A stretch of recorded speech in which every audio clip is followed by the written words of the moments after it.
been 1 year since we started the AthosCraft server, and now's the time to look back at Season 1, look at some of the great builds and the great people that were involved in our community.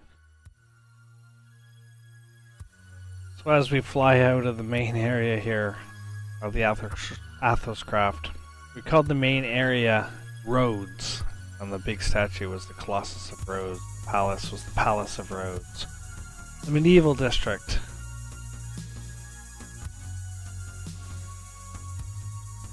This was a bamboo machine that I had built. It was the first time I'd ever done a flying machine in Bedrock. It took a while to figure out how to do it. An automated cactus farm that would harvest the cactus automatically because cactus won't grow beside other blocks. And the famous dragon egg, the one and only, was in my base. As me and Filthy took it down early on. My base was made up of a lot of digging. There's 6 slime chunks all attached to each other. And an iron farm up at the top. A ton of villagers that I couldn't get them to stop breeding. There were hundreds of them. This was a member called Fear Me. She didn't stay on the server long, but she had an ancient pioneer cabin type of idea here with a covered wagon. Garth. Garth with his automation with an ice farm, and that in the back there is the first sheep shearing farm. This one he did later on after the update came halfway through the season. I believe this is one of Garth's tunnels to the ice farm, and then this is the one to his main base. He likes Netherwart last season too. So this is Garth's base. He had the blue shop, so all his sheep were blue. The bamboo farm he built after the bamboo update. He also liked to have a lot of manual farms, so in Season 1 most of his farms were manually done. He enjoyed the rigorous labor. As you can tell by the kelp farm here, he actually had to swim down into the kelp farm to get it. This is a build, I honestly don't know who it was, but the person came in, I think it might have been Steel, but wanted to go in the jungle, and they spent so much time clearing the jungle out. This was all jungle before they built this. And inside that building is all kinds of villagers, scientists, and they set it up like an experimental lab. It's actually really cool if you go inside that lab. This is a tunnel that I did. It was supposed to be an optical illusion. Ran out of time to finish it with the amount of concrete that was required. An ode to Canada for my Guardian farm. The best Canadian flag I could do. This was the Guardian farm that I had built, and this one was a 2-man AFK Guardian farm. With underneath, we had dug the entire thing down to bedrock, and at the bottom covered it with magma, and down in underneath we had all these portals, and we would get a lot of mobs spawning in there, and they would send the mobs through. The underneath of the nether hub after we had rebuilt it. Direct Console had done the first one. Falling Star and I had designed the second one. Falling Star had a lot of the design ideas there. She did a fantastic job. The first layer was for all of the members' portals, and the second layer was for points of interest, so skeleton farm, spawn point, desert, everything. Filthy Suffolk space. So Filthy loves to build small little rooms, but the outside of his base looks fantastic. And obviously he had a few diamonds by the beacon there. That's an iron farm you see in the background there. This is Job's base. And Job was just as much into gold last season as he is this season. His huge pigment farm, and you see in the bottom left there is his kelp farm. And he had many other farms here. He actually found a bunch of spawners underneath and combined them all. This hole that you see there, actually I fell to my death in that hole once. This is the savage destruction of the Mesa biome where we had fought many withers. So after we had fought many withers, we decided to go ahead and build this automatic wither killer. Unfortunately that doesn't work anymore because withers now blow up obsidian. This is Phobos, the modern area, futuristic area, and this is Garth's build. He rebuilt this thing about 3 times, but I'm so glad he did because the final product is phenomenal. And just creativity, like who comes up with that kind of a shape? Really nice job.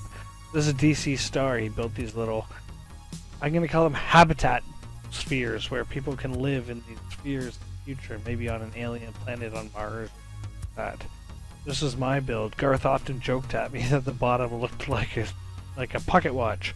But when I built the top on, hopefully it doesn't look like a pocket watch anymore. So it's the idea of a futuristic world, and up the top was going to be a self-sustaining biosphere. The bottom here actually went all the way down to Bedrock, and the idea was the sides were going to be all kinds of stores and shops and those kind of things. Season 2 came along too quickly. Didn't finish this build. This is in the medieval district. This is inside the main gatehouse. I used furnaces for the floor for a great effect. I love the tall ceiling. Makes it look grandiose. This was inside the medieval district. This was my house, and then the bottom was my sorting system. My sorting system this season is bigger, but this one was still pretty impressive. And then if you go down here, I had a different kind of super smelter last year in this basement. A water mill, and this is Filthy Suffix's base we see here as we're going to fly around it. This is, I'm going to call this Filthy's modern medieval build. His build style is definitely modern, and he didn't get the medieval quite right. This was Bohemian. He was built just outside the medieval district. He didn't mean to build it there, but it just kept growing and growing and growing, so it ended up being a fantastic build just outside the medieval area. This is Falling Star's spawn area. She spent so much time here getting the area ready so when new members joined the server, they could have a fresh start and get some initial vegetables, food, and trees. This is a fairly large dig. This is inside my base, the slime farm with many layers. Turns out that's not the best way to build it anymore.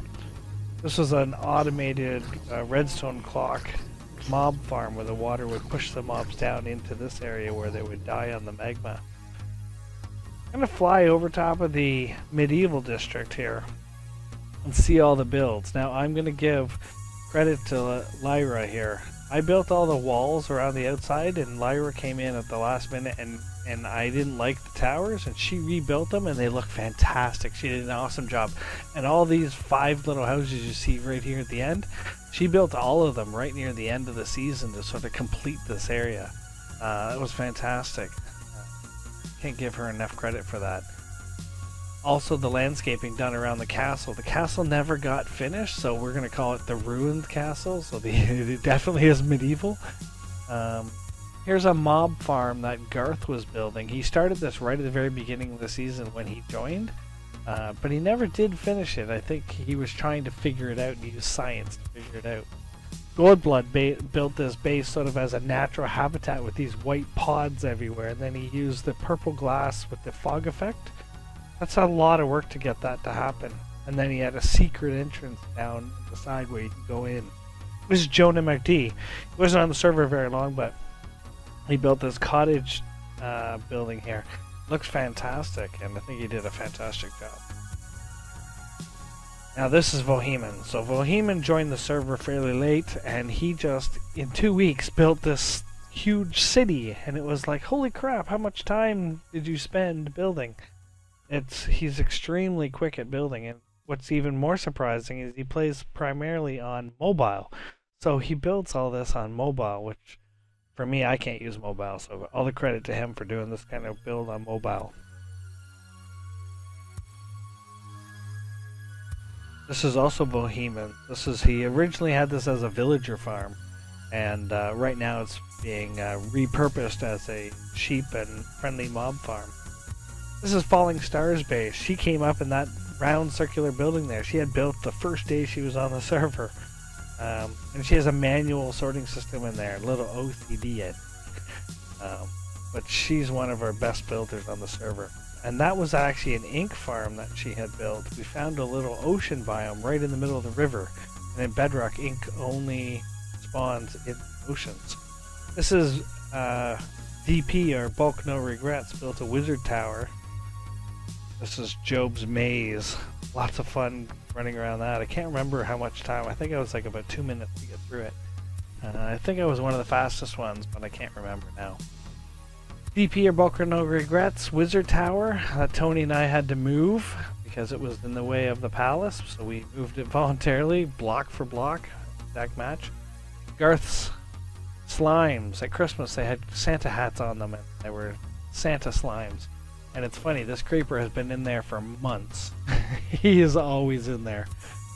This is the poor district of the shopping area with Job's Gold Farm and Slime Farm there. There's a Redstone Farm, Blaze Farm, Vizzo's Wood Shop, Goldblood's Concrete Factory. I believe that's DC's aquarium that he put in near the end of the season. Another shop in the back that popped up that I hadn't seen before. This is going through the tunnel from the docks towards Palace of Rhodes. It's also known as the Quartz Palace. I tried to build this on 2 previous realms and never got it finished. This is the first realm I actually got it finished, so great. And near the end of the video I have some shots of the Christmas builds that we did inside here. The ceiling was a fantastic build that we did, and we had a giant Christmas tree in that area at Christmas. These are all shops on the sides, and I sold the spaces for that. And somebody put an iron golem in there as the guard. Tony Starr with his map room. He actually provided free maps for everybody on the server. He had level 2 and level 3 maps. Great. This was the gate to. This is funny because this was the gate to Rhodes. I built this so big with the idea that Garth's Trojan horse was going to be big. I didn't think it was going to be this big. So the Trojan horse's shoulders are over top of the gatehouse. So I think the gatehouse needed to be a little bigger. Garth also built this. We called this the middle class area. So this was a little Greek village on the side, and this is where we provided free torches for members. This is the post office. Falling Star built this post office. And this was used almost daily on the server. This is where we did all of our offline trades, and we gave gifts to people and those kind of things. So we needed to deliver something to somebody and they were offline. This is the perfect place to do it. This was DC with his attempt at a wither skeleton farm, and you can see the glass is the way that you detect where the spawn points are, but how much work did he put into this with the slabs? Oh my goodness, a lot of slabs. The tunnel to Falling Star's base. Nice, definitely colorful. This is Vizzo's Greek build that she did. Again, a lot of people use the Greek theme one. And she went around, and I think I'm going to say that she manually built this pond. That's a big build, and she's got coral down inside of it and everything. That's fantastic. Unfortunately, I think she spent so much time on the Colossus, on the statue, that she didn't do as much with her base as she probably wanted to. This is Job with his glazed terracotta hallway. I think it looks fantastic. I love the hallway. This was one of our members, and I can't remember his name. He was only on the server for a very short time, but this is all under the mushroom island. And his idea was that mobs don't spawn on the mushroom sand. This was Job. I believe Ash also helped him with this. This was his guardian farm. This ended up to have a lot of issues and stuff, but it was pretty good. But it would break every so often. We'd have to realign it again. This is Lyra's hallway in the Nether. They did a fantastic job with a medieval type of a look in this hallway, and then it actually drops off and goes down, and she built it all with looks like ancient ruins and stuff. And this is her city. She was one of the last ones to join the server, and look at the build that she had. She has hot air balloons in the air. She has a big stack there, a whole little village. The landscaping in there is fantastic. The whole cactus farm, the docks. See, there's many things up in the air. There's another hot air balloon there on the right. She has the heart globe on the far side, and then this whole peninsula build out there. This was incredible, the amount of work she put in a very short amount of time. And Job decided to spoof the area right beside her with his gold and diamonds and emeralds, and just sort of maybe like a little flexing going on there. This is the hallway that goes to Lyra's base. Again, another fantastic, just out there type of build. I just like it, visually captivating. This was Calmy Maybe's base.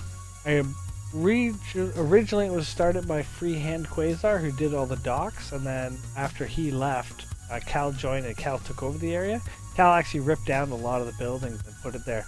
This is also where Greg, the Iron Golem, was when DP was in this area, and DP accidentally killed Greg. R.I.P. Greg. This building was completely redone. The gardens hadn't been redone yet from when Freehand had the base, but the houses were all completely redone. This was Ash Sniper. He had joined, or Sky. He had joined the server, was on for about a month or so, and I love this build. It's my style. It's modern, circular. And then on the side here, he created a little mini villager Iron Golem farm. Now, he didn't quite control the Iron Golems. You see a couple of them were on the sides there. But great compact design for this. And, although not quite, but it's really good design. This is DC Star's underwater base. You see he has a boat there that's going to it. He's built some tropical trees there. I love them, they're great. Inside the coral biome, he built this underwater habitat. And I actually couldn't find my way into this part of the base while I was doing the tour, but you can see how fantastic this is. And we'll swing by underwater here so you can see some of the stuff inside and how it's joined together and how he's integrated the coral. So he actually built it right into the base of the sea. Fantastic build of something. It seems to be DC's theme to build things in out of this world location. It seems to be his theme. Now we're going to go through a few slide shots. This was a sort of a Halloween build. We've got a few slide shots of what we did at Christmas with the decorations. I don't have any video because we didn't. I do have the world, I think. I probably could have gone into it, but for now I do have screenshots. So it's a massive snowman. This is Falling Star built an awesome Santa with Rudolph. I believe Vizzo helped me decorate inside the palace. Candy canes. Vizzo did all the candy canes. I did all the ice in the bay. I think Falling Star helped put all the snow around, which we had to use wool. Garth made these fantastic candy canes. Hey man, he was frustrated when that happened. And season 1 comes to an end. So season 1, the joke was the season would end when the Colossus of Rhodes was finished. And this is how the Colossus was right at the end. This was fantastic. We had many iterations of it, and I think she had a really hard time with the feet, so we just sort of made them stuck into the ground. And but there's the Colossus of Rhodes. That was so much work. And we're going to end the video here with just a flyby over top of the most of the builds in the area here. So flying over the medieval district, Phobos, the futuristic area on the right, moving into the shopping district known as Rhodes, and all the Greek themes. You can see Job's End Fortress boat there in the water. It doesn't really match, but it's there regardless. But the cliffside walls, the docks, the gate, the horse, even the ice shop on the left was really well done.